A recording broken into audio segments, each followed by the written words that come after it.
All right, welcome to our next whole body migraine assessment call. So these videos are more me going over specific cases of people who have submitted their case for me to kind of review and give them an assessment from a whole body standpoint. So we're looking at all of the symptoms and the patterns that we can notice about how we feel when we feel pain, when our migraines are triggered, what seems to trigger them, what makes them better, and then taking a look at other things like hormones, digestion, food, all of that kind of stuff, and putting it together in a pretty big or pretty like package to understand what's going on for that person in specific. So basically, I review the information shared by the person who signed up and evaluate them based on the symptoms that they share with, looking for those patterns. And then that helps us to understand a little bit more about the underlying biochemical imbalances that are contributing to the migraines. So today we have Stephanie. Stephanie, this is what she shared with us. So she has daily migraines. She usually wakes with them. Nothing has helped her so far with the medications and various things that she's tried. She has a history of IBS symptoms and a family history of mood issues like anxiety or depression. She wasn't specific. Caffeine seems to make it worse. So based on this information, there's three main problem areas that I see.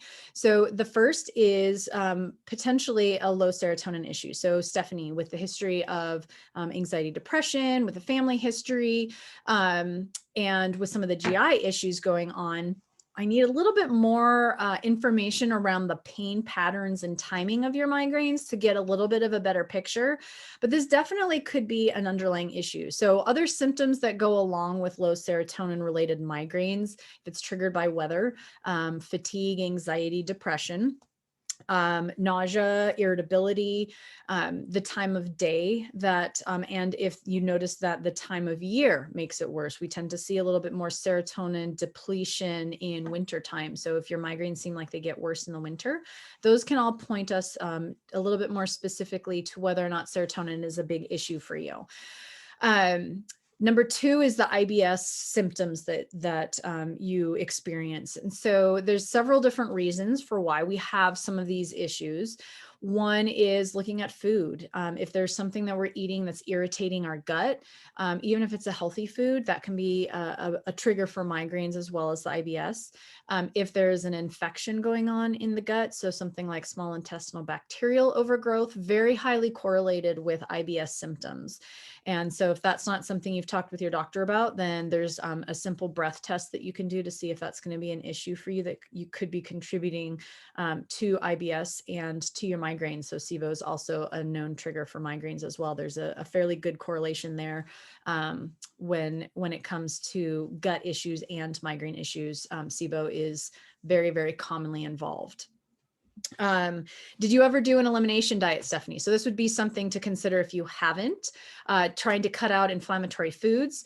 And also for you, you might take a look at the low histamine diet. So that is based on some of the issues that you have stated with the gut stuff. High histamine foods can really irritate the gut lining. I didn't see on your application if you had any issues with seasonal allergies or itchy eyes, runny nose, hives, things like that. That can all point to a histamine processing problem, which could be something to look into if those do apply to you. And then taking a look at your history of antibiotic use. So if you've had a long history, if you've used them multiple times, or you've had to have, really strong ones, then that kind of sets our gut bacteria up to be out of whack, which also can lead down the road to issues processing foods, nutrient deficiencies, infections that, are set up, candida and things like that. So taking a little bit closer look at what's going on from the gut perspective is going to be key in helping with some of the migraines as well. And then the last piece that I'm hearing for you is possible cortisol issues. So again, anytime we hear that there's an issue with waking up with a migraine, we think cortisol could be involved. Another thing, wake up, just as a side note with wake up migraines, making sure that you've ruled out sleep apnea as a contributing factor. So just a little sidebar there. caffeine making things worse. So there's a couple different ways that caffeine works on our body chemistry. It increases cortisol, it increases our stress neurotransmitters, and it changes our hormones. So it actually increases estrogen levels, and it also the caffeine itself causes vasoconstriction. And so any four of those things could be at play, and one of the reasons why caffeine triggers things for you. So something to consider is kind of taking a look at those things as well, and investigating, you know, are there any other hormonal components? You didn't mention that there were, but also taking a look at what your stress level's been like and the timing of your migraines around stress. That can let us know as well, because cortisol is our stress hormone, right? So if there's a lot of stress and then you end up getting migraines a little bit later in the day, that can be a reason. Conversely, we can also feel better when we're under a lot of stress. And so if you have a really super busy day and you go migraine free, but then the next day you're out with a migraine, that can also be relating to cortisol, because as our cortisol spikes, we feel better. It's anti-inflammatory and some other things. And then when it goes away, then that can actually trigger a migraine as well. So hopefully that was helpful, Stephanie. So again, as kind of a recap to these whole body assessments, we don't want to just eliminate, foods or activities or things like that without actually working on trying to heal the problem up. Because if we just eliminate, then as most everybody watching probably knows, if you just continue to eliminate, maybe it works for a little bit and then it stops working.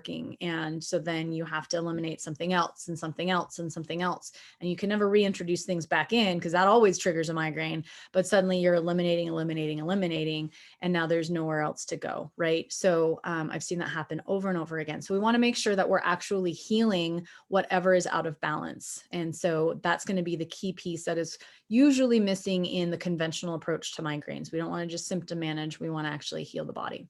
So hopefully that is helpful for you guys. If you want more information on this individual type of approach, then you can watch my free training. I've linked it in the comments below, and let me know what you think. Until next time.